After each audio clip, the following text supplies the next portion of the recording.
Hit and રનના કેસો વધતા અમદાવાદમાં સાયકલ રેલીનું આયોજન કરવામાં આવ્યું છે। બેફામ ગાડી હંકારતા કાર ચાલકોના વિરોધમાં સાયકલિસ્ટોએ રેલીનું આયોજન કર્યું છે।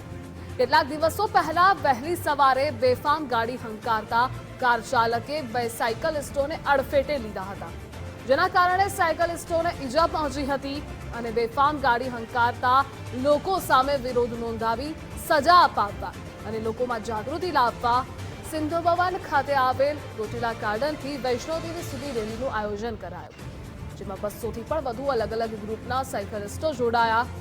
મહત્વનું છે કે ગુજરાતમાં વર્ષ 2023માં હિટ એન્ડ રનની ઘટનામાં બેફામ ગાડી હંકારતા કાર ચાલકોના કારણે 25 સાયકલિસ્ટોના મોત થયા છે। જો સમગ્ર ભારતની વાત કરીએ તો 3500 સાયકલિસ્ટોના મોત નિપજ્યા છે।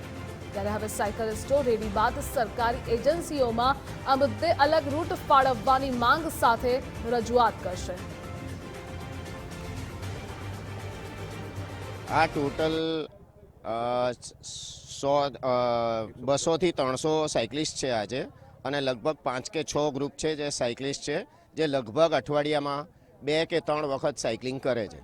અને આજે આ કૃષ્ણાબેન છે અને અનીશ તિવારી છે, જેમને એક હાઈકોર્ટના બ્રિજ ઉપર ગયા અઠવાડિયે એક